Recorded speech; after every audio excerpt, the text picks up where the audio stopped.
Scott Bywater here, and I've got a question from Marty Vids on what's the best way to measure your return on investment when it comes to marketing. And it's a really good question, and I'm going to answer this question very differently than I would have if someone asked me 10 or 15 years ago, because I think the landscape has changed.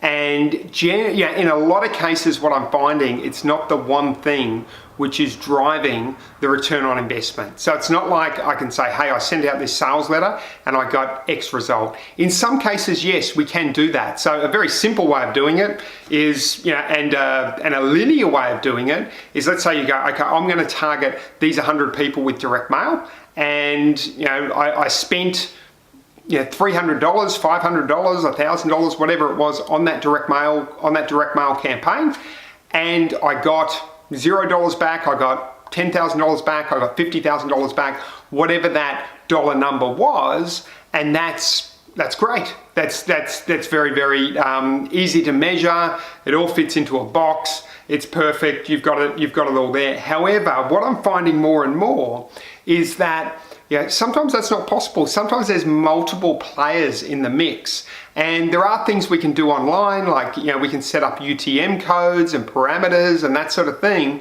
so that we can look at okay, from this Facebook ad or this Google ad set, we can actually go through and see the return on investment.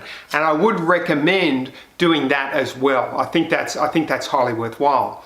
Having said that, because there's so many things coming into play. So I might click on your Google ad, go to your website, I might sort of ponder it, then you might send me some retargeting ads, I do that, I go and check out your reviews online, maybe I go on Facebook and see if there's any comments about you as such. I see some of your YouTube videos. So what's happening there is there's 6 or 7 touch points. So how do we measure the ROI? Well, this is what I think, or I would recommend you look into. Look at who your top 20% of clients are right now.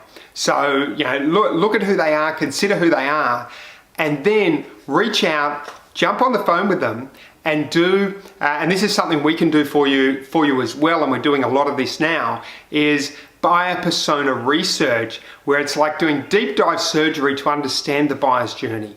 And you might find, so recently we found that for one client, it was all about authority in the marketplace. It was a small group of, like, they had 300 potential clients, and it's all, did they do a good job? Who knows who? All of that sort of thing. So that was all about authority in the marketplace. That's what that was all about. Someone else, it may be totally different. But what we need to do is we need to understand our customers' buying journey. So what could happen here is we'd make 10 phone calls and we're like, hey, why did you, and when we look at why they bought, we may find that the reason someone, and this is what you could do, you just ask someone, why did you buy from us? What was the journey? What did you go through? And we may find that the things that hold the most weight, like I was talking with someone in the property industry, he said, our reviews are pretty much everything. If we get people to see our reviews, that's when they come across. So that holds massive weight in terms of ROI.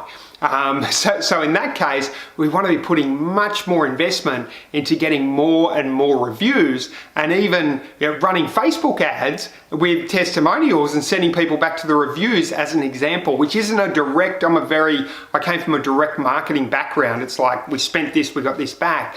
That's not as black and white as that, but it makes total sense when we find out that's what our best customers are doing. That's how they're finding us. Maybe you find out your best customers all came from referrals. Well, perhaps you should look at, well, how do I generate more centers of influence? How do I network more effectively? That sort of thing. So thanks for the question, Marty. Really appreciate it. Love answering questions like this. Hope it's been useful. Bye for now. Thanks for tuning in. I really appreciate you coming in and checking out my video and watching it all the way through. Please take a moment, if you've liked what you've seen, to like, subscribe, and comment. I read every comment and appreciate you giving your attention to my videos. And thanks for tuning in. Bye for now.